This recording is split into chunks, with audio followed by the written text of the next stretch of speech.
E aí, gente, Araném Science aqui. No vídeo de hoje a gente vai falar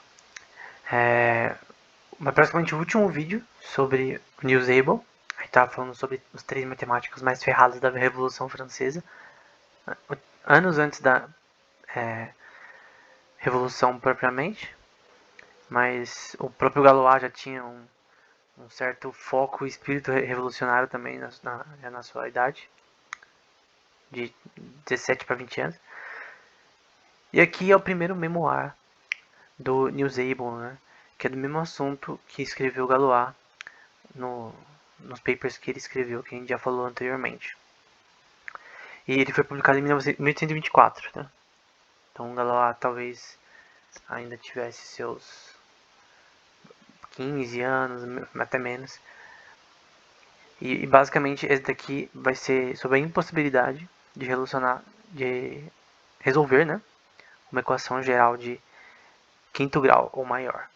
Então basicamente ele vai dizer que tipo, você pode resolver uma equação de segundo, terceiro, quarto grau. A de segundo grau é a que a gente aprende na escola, né? Com a famosa fórmula de Bhaskara e tal. A de terceiro grau e de quarto é um pouco mais complexo. E envolve. É um pouco mais complexo, principalmente de terceira. A quarta eu nem sei resolver. Seja de terceira, mas já é muito mais complexo. Tipo, eu sei a fórmula. Mas basicamente de quinto pra cima ele vai provar que é impossível. Isso vai ser muito importante para depois para teoria dos grupos, que vai ser uma teoria muito importante para física, para coisas relacionadas à simetria na física em geral, na física quântica também, em computação quântica também. A gente fala sobre é, sistemas grupos, né, abelianos e não abelianos. Quando é abeliano quer dizer que se comuta, né, que os grupos em si, as rotações desse grupo, ele não tem diferença a ordem das coisas. Agora, se não for abeliana, a gente chama de não abeliana, aí a ordem importa. E daí na teoria dos grupos relacionados à simetria, que a gente não vai ir a fundo agora. Mas esse paper ele é muito importante. Talvez seja o mais importante do Able. E uma versão posterior vai ser aqui. Galois vai ler, né? E vai usar, né? Mas na verdade foi uma versão mais posterior desse daqui.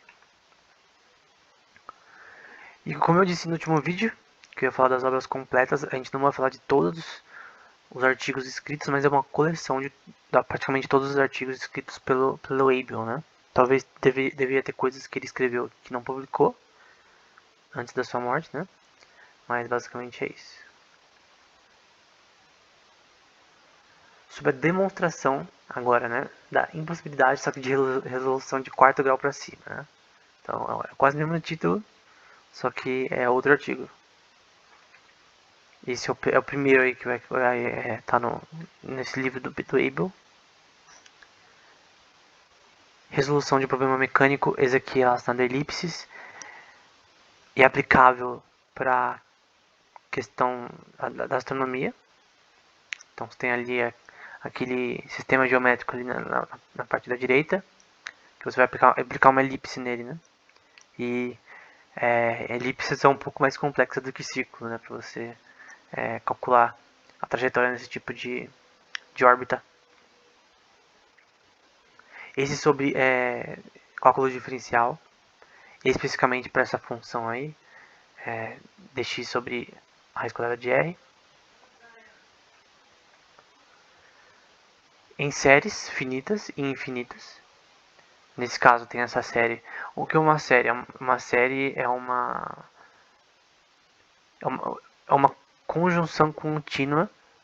Nesse caso, se m-1, por exemplo, dividido por 1.2, depois vai ser mais o mesmo padrão, só que com 3 embaixo, e assim sucessivamente, infinitamente, talvez.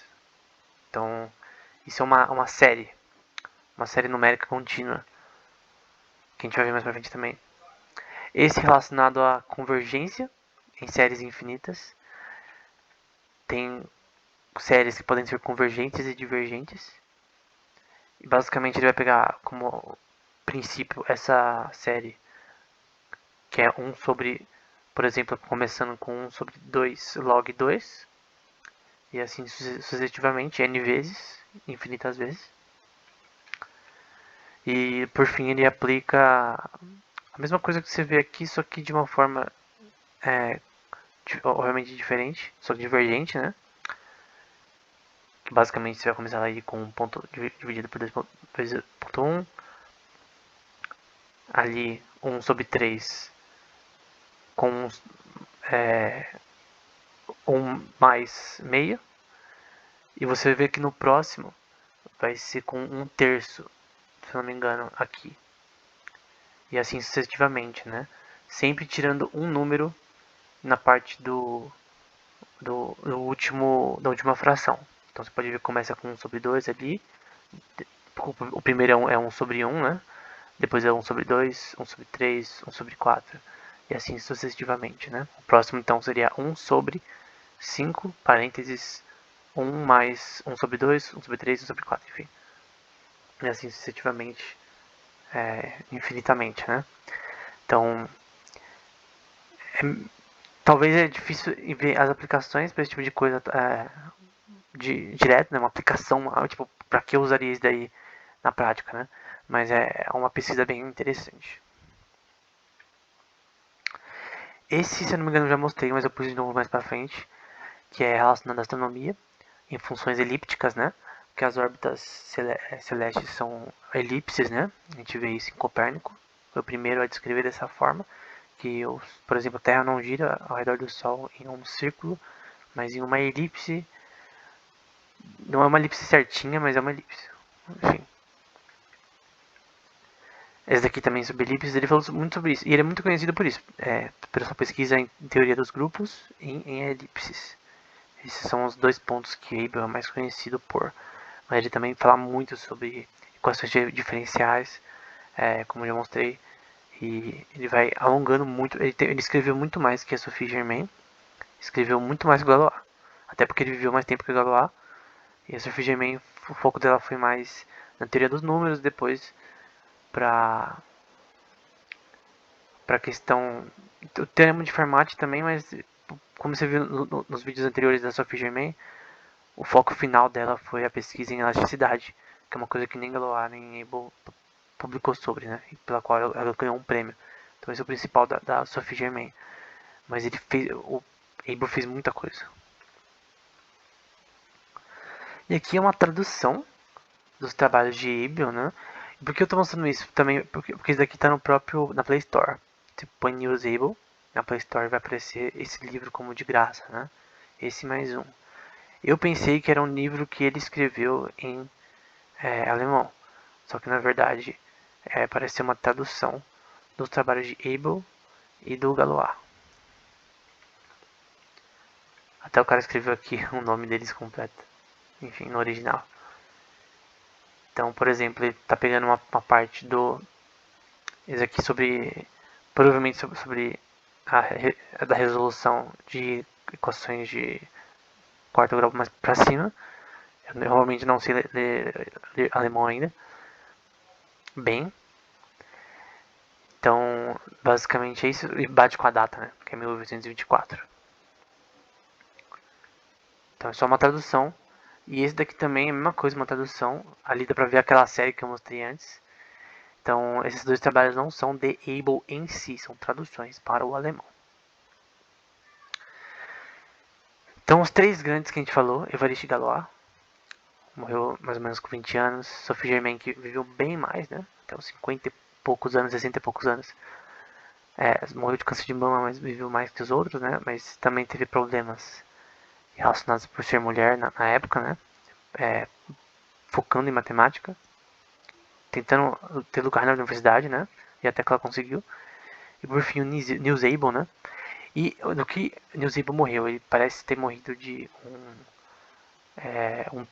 não um tumor, mas uma doença que provavelmente pode ser tuberculose, mas que levou bem rápido, né?